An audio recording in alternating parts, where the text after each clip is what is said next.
Hi guys, welcome back to Too Cool for Middle School. Today I wanted to walk you through kind of a mini unit that I did within a larger unit on some Native American literature. I teach 8th grade English and we use the HMH collections curriculum. So the first unit in that curriculum is called Culture and Belonging, and there are some short stories from different perspectives, and so we start off with a few of those. I add in a little bit as we go. I have a YouTube video about like the first couple weeks of school, and so I can link that down below for you so you can see how we kicked this unit off. A couple of weeks into this unit, we came to a story called Museum Indians. So before we could really do that, I felt like I needed to lay some groundwork for my students. So the first thing that we watched actually was a YouTube video that I will also link for you, and I think it's called Native Americans on Race, and I believe it was done by the New York Times, and so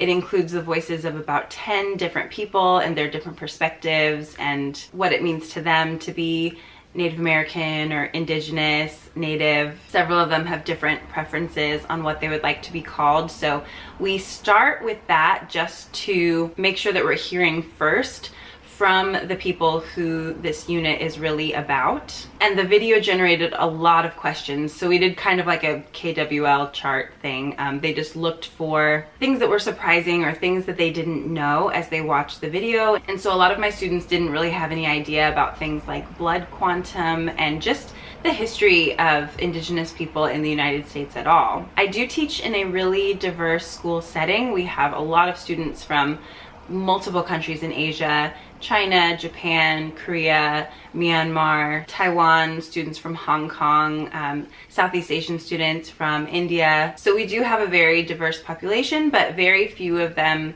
had ever encountered anyone who was Indigenous to the United States. So they did have a lot of questions about that. I have these two maps that I feel like are really useful for kind of just allowing us to visualize what the United States used to look like. So I have one map that is the United States, so like most of the North American continent before Europeans came, and so it has all of these different tribes and nations with the names that they went by for themselves, and so it doesn't have like lines demarcating the states that we have now. So when you look at that map, it allows you to see that there were already millions and millions and millions of people here, and different governments, different nations, different cultures, different languages. And then I also have one for the state of California as well, so you're able to kind of see where you are on that map and who this land originally belonged to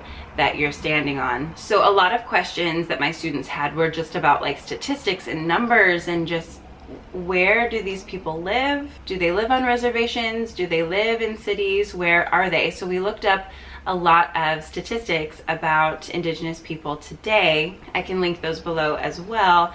And according to those internal statistics, less than 1% of the population in the United States today is Native American. And we just stopped and reflected on that for quite a while, and it came up every day that at one point 100% of this land that we now call the United States was made up of Native American tribes, and now it's less than 1%. How does that happen?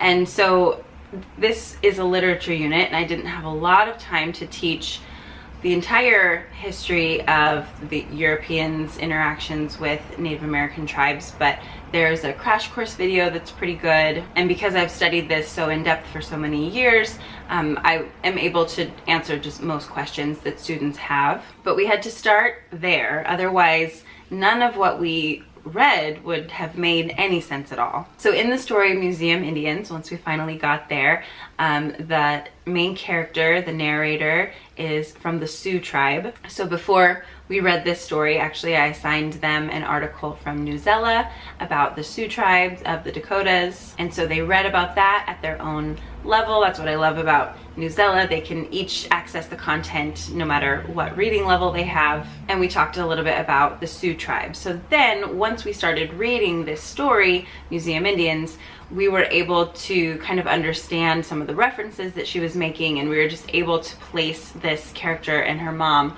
within the context of larger history. The story is beautifully written, and I love that it has these two different characters, the mom and the daughter, and the mom takes her daughter to all these different museums and art shows and things like that in the city of Chicago, and she knows a lot of history, she knows a lot about art, and she's always teaching her daughter. And they visit this buffalo in the Natural History Museum, and the mother relates to this buffalo, and she's like, you shouldn't be here, you shouldn't be in a museum, you still exist, you're not a thing of the past. And so we also look at the population of buffalo and kind of look at what happened to them, because this is going to be an important comparison.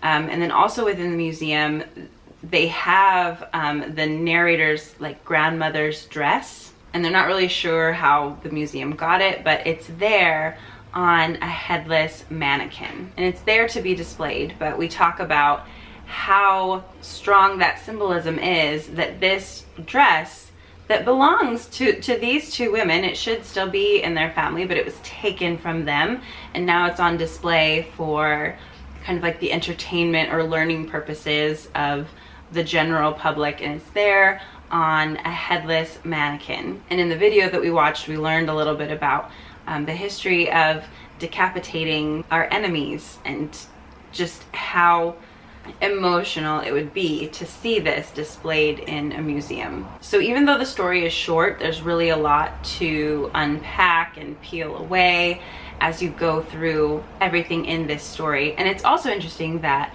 the narrator herself, she feels very connected to the city. She doesn't feel connected really to like her mother's same homeland. She loves the city. This is her home. So it also provides those two different perspectives. So the next thing that we did is, this was just kind of good timing. I was scrolling through Instagram, and one of my good friends growing up in middle school and high school recently wrapped up her college degree that she started quite a while ago, and she is Native, and she posted this beautiful picture on Instagram with a beautiful caption just about how she carries within her this history of oppression and discrimination and abuse and broken families, and how much that affected her. But at the same time, she carries with her this history of survival and struggle and hard work and fighting back. And it was just this beautiful caption and beautiful picture, and I asked if I could share it with my students. And in it, she's wearing her graduation cap and gown, and she's also wearing some of her traditional regalia from her great-grandmother,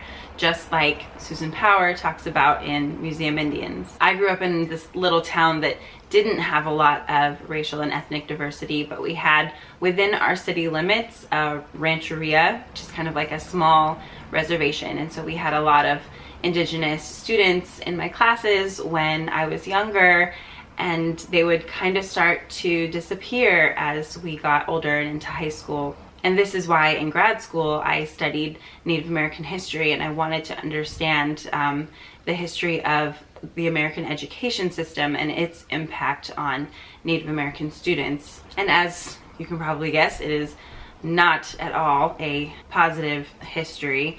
And so anyway, I was just, because I grew up in that environment, I was able to share a little bit about that with my students, and so that made this story a little bit more powerful for them. So all of that took like a week maybe. Oh, and then the other thing is that our high school that all my students will be going to next year, their mascot is the Apaches. And when I first heard that, when I moved into this district a couple years ago, I was like, excuse me, we're gonna need to do something about that. And I guess quite a few years ago, they like partnered with the tribe, and they have explicit permission to use that name, and they have like a feather that is on a lot of their imagery and stuff. So I guess it's okay technically, but even like my students were kind of like, should we be doing this? So the other thing that we wanted to do was get into contact with somebody from the Apache tribe and maybe do like a Google Hangout,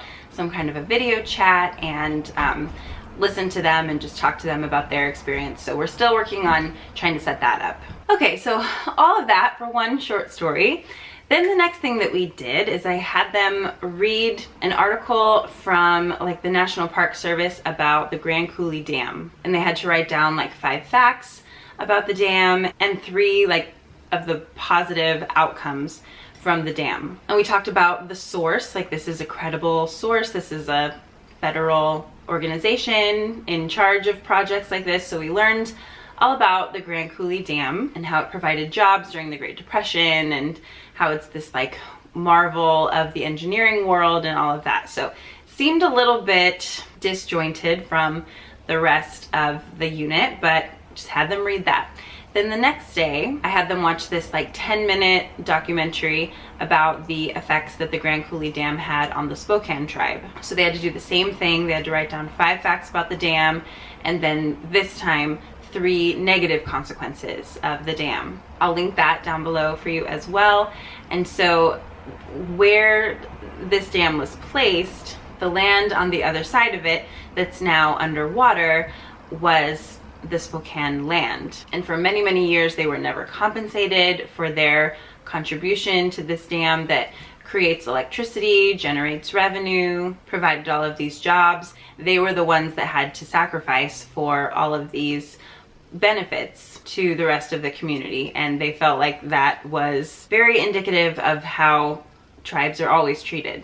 So I felt like this was a really good just kind of non-fiction exploration of one historical event and just looking at it from 2 different perspectives that are both accurate, both correct. And they had discussions about, you know, what would you do if you could go back in time and you knew that this would be the impact of the dam?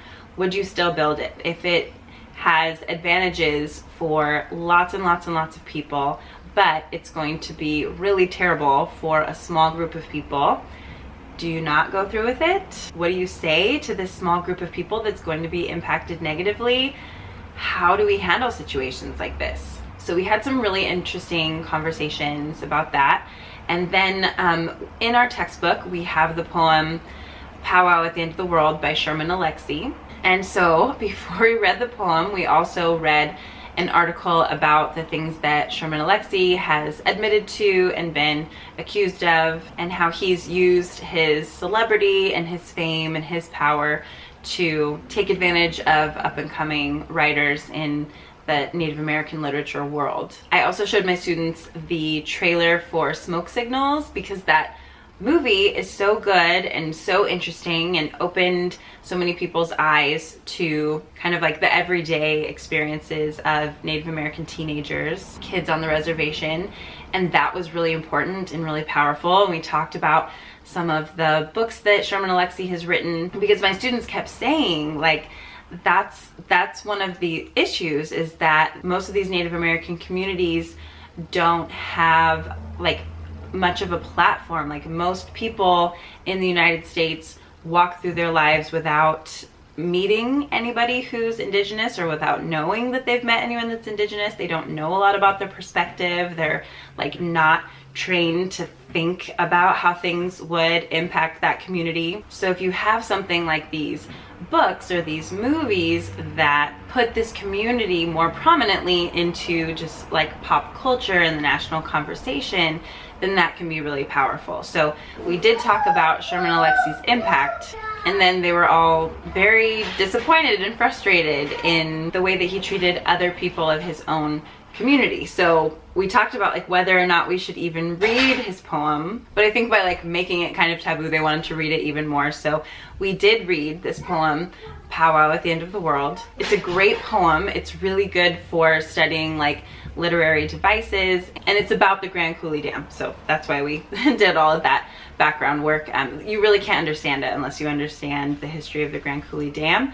And he repeats over and over again, I am told by many of you that I must forgive, and so I shall, when. And the when is always, you know, like when this consequence of the dam has been fixed, when it has been reversed, when you restore back to us the things that you've taken away and the things that you have damaged. So we were having this conversation in one of our community circles, and we were talking about the women that he has hurt and the women that he has impacted, and how if we took Sherman Alexie's own logic and turned it back on him, they could say to him, you know, we are told by many of you that we should forgive, and so we shall when you have undone the damage that you did to us. And so we had these really interesting conversations just about forgiveness and apologies and restoring things that you have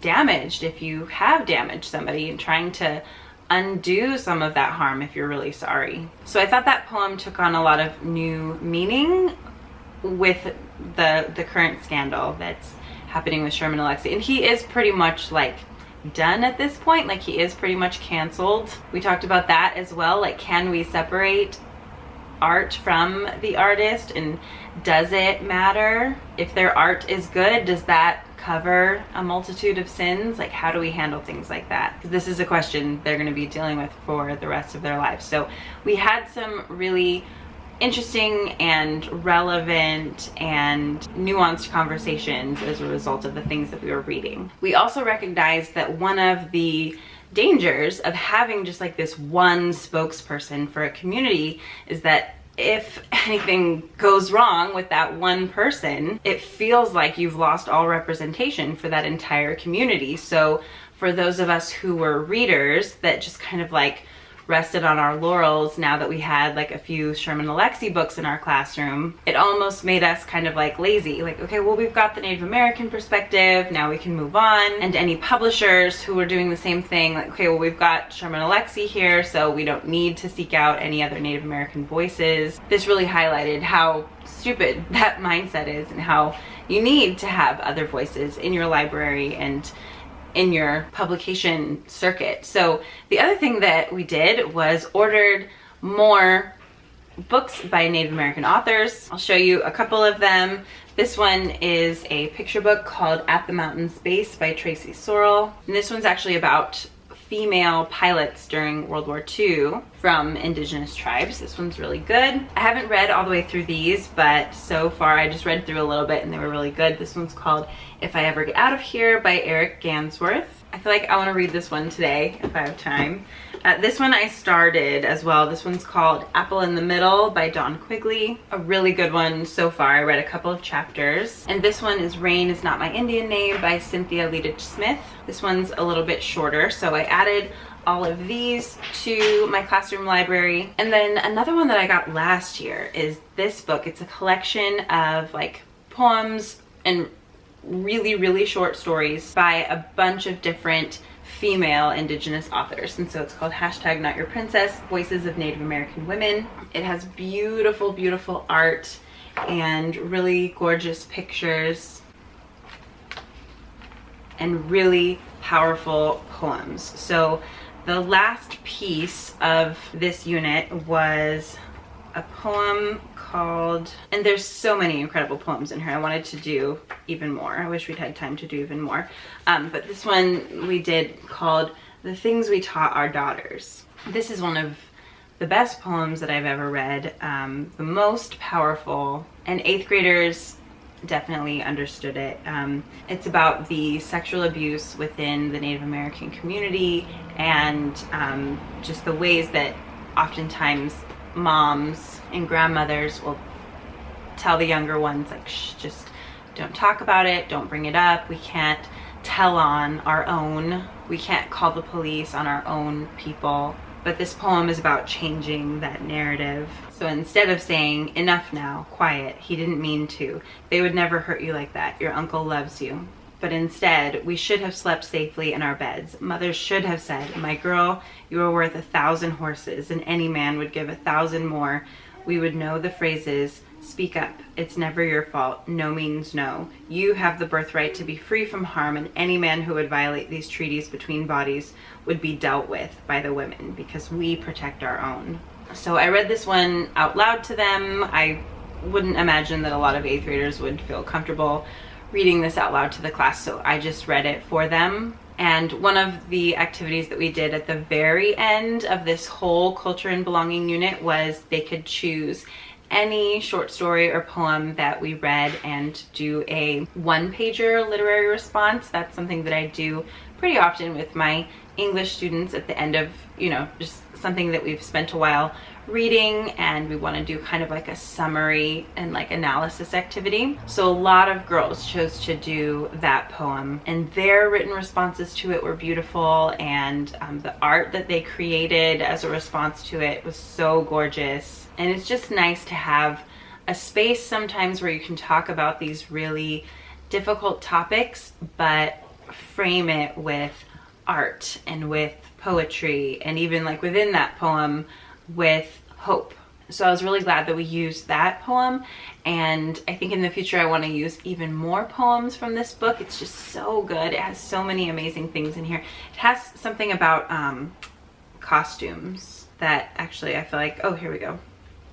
We are not a costume. I think I'm gonna post this week for Halloween. Anyway, there's just so much good in here. So I know that not a lot of people received a ton of training about like Native American history or Native American literature when they were becoming teachers. And when we were in school, we might not have received a lot of training about this. But also when we look at the statistics, we see that Native American teenagers are so... The reality of this just like hits me really hard every time I talk about it, but Native American teenagers are so much more likely to abuse drugs, to be sexually abused and molested, to commit suicide, to drop out of school. Sorry. These kids are just so much less safe than the rest of us, and we should be doing something about that. And for hundreds and hundreds of years, we've proven ourselves to be so untrustworthy. So it's really hard to even create programs that anyone is going to want to join or to like gain access and trust in these communities if you are not Native. We've just done so much damage, and so like the very least that we can do is to amplify and acknowledge these voices in our classrooms and find a way to uplift these communities. So one thing that our school district does, because we have like this relationship with the Apache tribe, is we do a coat and toy drive around Christmas time, but it's usually just kind of like this thing in the background, and you see the posters, and you might remember to bring something, you might not. And my students recognize that like most of the kids in our district don't understand that the Apache people are a real people. They're not just a mascot, which is another one of the huge problems with using Native Americans and their imagery as mascots, because that's all people tend to see them as. And so they wanted to do more this year to promote that drive and help to teach our students about who the Apache are and build a stronger connection with them. So even though we've kind of moved on from this unit a little bit, we still want to stay connected to it in that way. So I want this to be a resource for you. I want you to be able to use all of the materials that we used and even more, anything else that you want to add to it. So I will link everything down below, and hopefully this gives you just some more information and ideas behind using these different resources. I mean, sometimes I'm like, okay, maybe this would be better as like a Teachers Pay Teachers product, but it isn't. Like, I need to just explain to you like how we did this and why we did this and what we talked about. And I could like type this up as a blog post so you could read it, but I feel like it's just the most authentic just coming from me if I can just tell you about what we did.